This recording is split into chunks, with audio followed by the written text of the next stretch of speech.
पित्रे ब्रह्मोपदेष्ट्रे मे गुरवे दैवताय च प्राप्याय प्रापकायास्तु नमः श्रीनिधये नमः। नमो वेंकटेशाय वेंकटतुरैवार्क्कु नमः। அன்பர்களே வணக்கம்.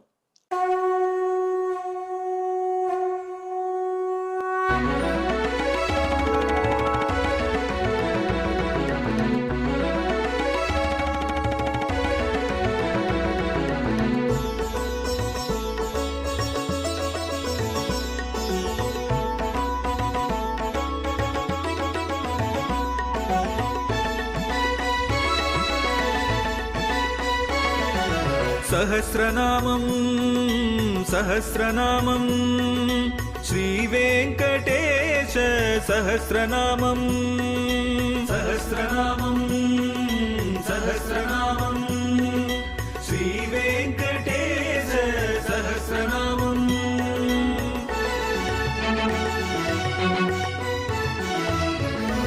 உலகில் கலிவினை தோஷம் அகற்றும் நாமம் சஹஸ்ரநாமம். உயர்வுகளை வாழ்வில் அளிக்கும் நாமம் சஹஸ்ரநாமம். திருமலையில் தினம் அர்ச்சனை நடைபெறும் நாமம் சஹஸ்ரநாமம். திருவேங்கடனின் தரிசனம் காட்டும் நாமம் சஹஸ்ரநாமம். சகஸ்ரநாமம் சகஸ்ரநாமம் श्रीवेंकटेश सहस्रनामं सहस्रनामं सहस्रनामं श्रीवेंकटेश सहस्रनामं। இப்பொழுது நாம் எம்பெருமான் திருவேங்கடபடியானுடைய திவ்ய சகஸ்ரநாமத்திலே 530வது திருநாமத்தை அனுபவிப்போம். இது மகாக்கிரமன் என்று பெயர் பெற்றது என்று சொல்லப்படுகிறது.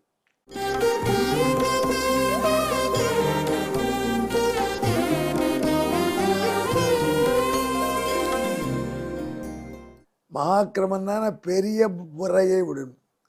பெரிய முறைனா எதையும் முறைப்படி செய்யணும். ஒரு ஸ்டெப் பை ஸ்டெப்பாக செய்யணும். இஷ்டத்துக்கு செய்யக்கூடாது. மாறி கீறி செஞ்சால் காரியம் கெட்டுடும். எது முதல்ல செய்யணும், அப்புறம் எது செய்யணும்னு ஒன்று இருக்குது. கிரமப்படி செய்யலைன்னா பல சிக்கல் வந்துடும். ஒரு வீட்டில் அந்த காலத்தில் கதை சொல்வார்கள். 4 பிள்ளைகள், அந்த அம்மா மாமியார் 4 பிள்ளைகளுடைய மனைவிகளுக்கு கட்டளையிட்டார், நாளைக்கு விருந்து, நீ இந்த வேலையை செய். எந்த வேலை?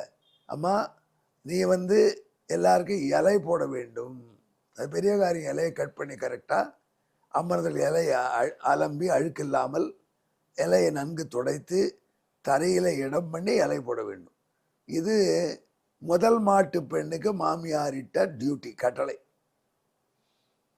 2வது பெண்ணுக்கு என்ன சொன்னார்? அம்மா, நீ இடம் பண்ணக்கூடிய வேலையை செய். அந்த அம்மா இலையை போடட்டும், இடம் பண்ணு. 3வது மாட்டு பெண்ணுக்கு சொன்னார், நீ பிரசாதம் போடு, நெய் பரிமாறு. அப்படி பரிமாறிக்கொண்டே வா. 4வது பெண் எல்லாரும் சாப்பிட்டு பிடித்த பிற்பாடு 4வது மாட்டு பெண் இலையை எடுத்து எச்சிலிட வேணும், சுத்தம் பண்ண வேணும். கோமயத்தினால சாணியினால் புரட்டி எடுத்து கையில் மிண்டு அதற்கப்புறம் சாணியை கொஞ்சம் புரோக்ஷித்து சாணித்தளத்தை 2 நாள் டவல்னால் மறுபடியும் தரையை நன்கு 2வது சுத்தி, 2வது தூய்மை பண்ணி அப்புறம் கை கிளம்பி வரணும். இப்படி 4 மாட்டு பெண்களுக்கு 4 கட்டளைகள். டிவிஷன் ஆஃப் லேபர் பண்ணிட்டு அந்த மாமியார் பெரிய management. Labour division of labour பண்ணிட்டாலே சக்ஸஸ் தான். இதையே இடம் பண்ண வேண்டியது என்று ஒரு பெண், மாட்டுப்பெண் வேலை. இலை போடுவது ஒரு மாட்டுப்பெண் வேலை. ஒரு மாட்டுப்பெண் வேலை உழவு பரிமாறுவது.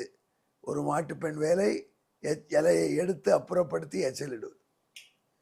4 பேருக்கும் மாட்டுப்பெண்ணுக்கு வேலை கொடுத்து விட்டு மாமியார் ஜாலியாக இருந்தால் பெரிய குழப்பம். என்ன குழப்பம்? அந்த உணவு போடுற மணி முதல்ல வந்துட்டாங்க. உணவு எடுத்துகிட்டு போடுறேன் உணவுன்னு.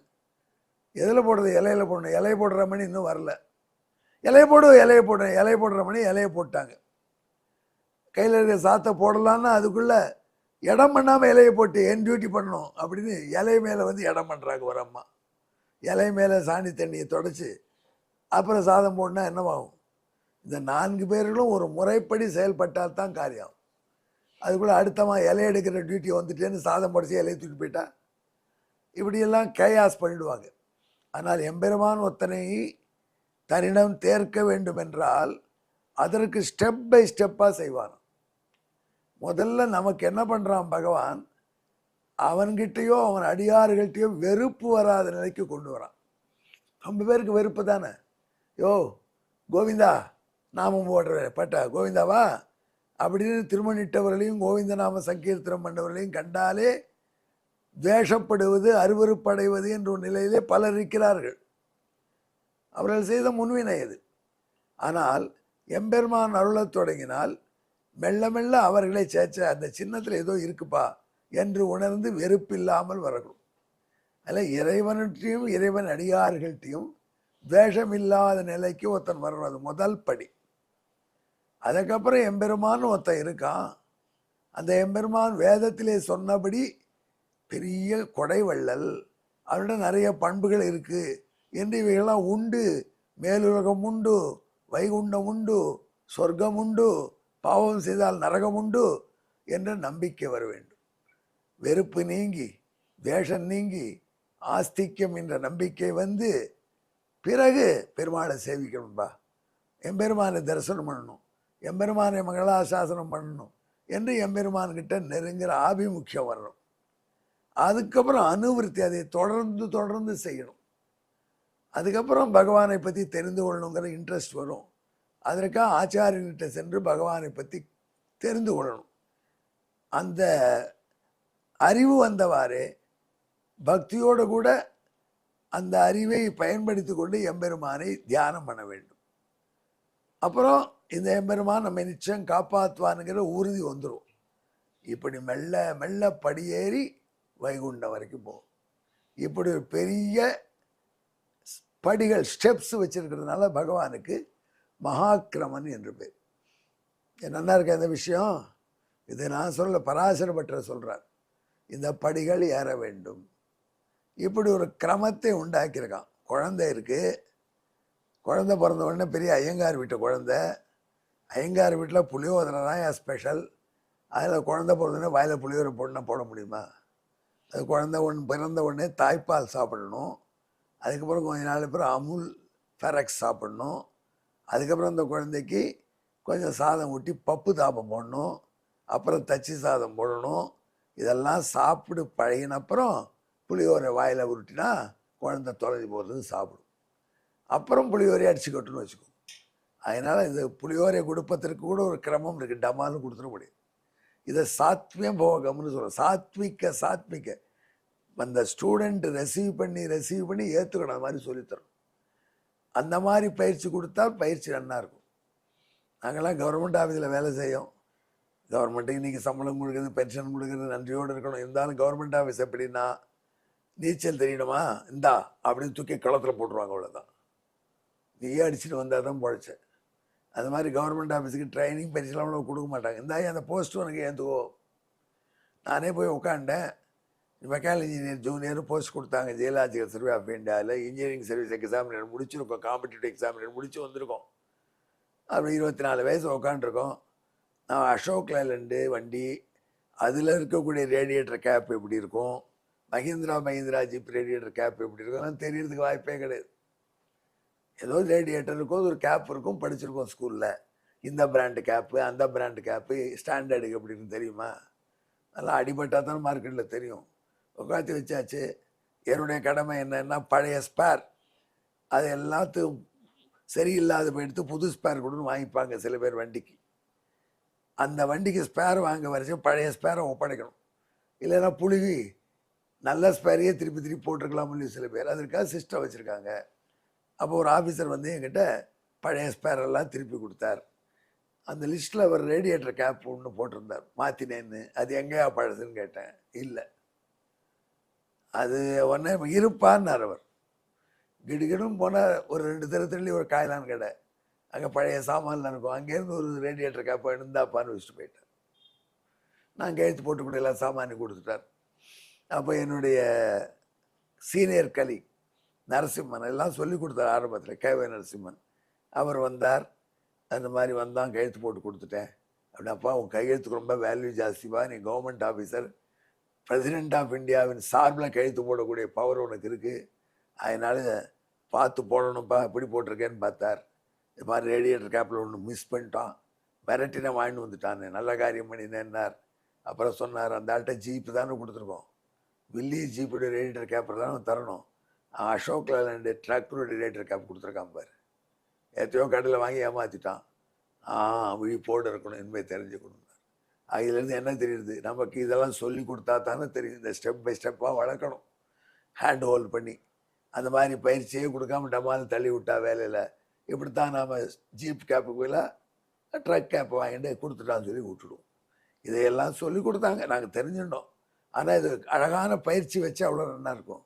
பகவான் இப்படி தான் பண்ணுறான், இப்படி ஸ்டெப் பை ஸ்டெப்பாக ஆட்கொள்கிறான்.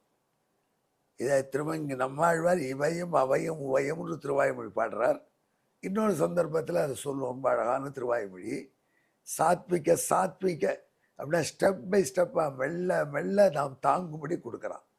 அப்படி காப்பாற்றுறதுனால திருவேங்கடமுடியானுக்கு மகாக்கிரமன் என்று பெயர். இது விஷ்ணு சஹஸ்ரநாமத்திலையும் இந்த திருநாமம் உண்டு. அங்கே வியாக்கியானம் பண்ணும் பொழுது பராசர பட்டர் சொன்னதை நான் இங்கே அடாப்ட் பண்ணினேன். இதுவரைக்கும் நான் சொன்னதே பின்னணியை விளக்கக்கூடிய ஸ்லோகம்.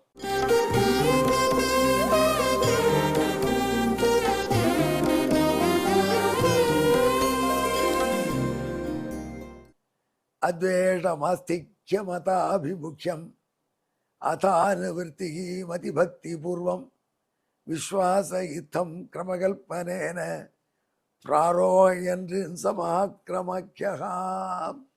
இதற்கு தமிழ்: வெறுப்பின்மை, நம்பிக்கை, எதிர்கொள்ளல், தொடரல், காதல் தருதல், தியானம் என படிப்படியாக அடிவரை ஏற்பவன்.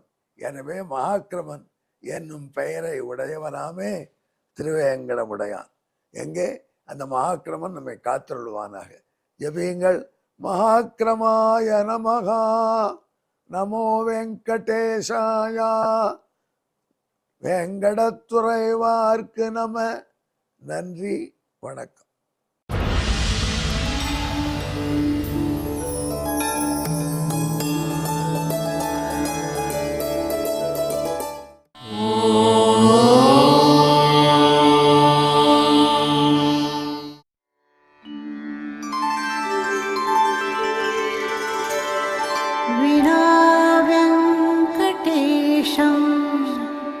ननाथो ननाथः सदा वेङ्कटेशं स्मरामि स्मरामि. हरे वेङ्कटेश प्रसीद प्रसीद.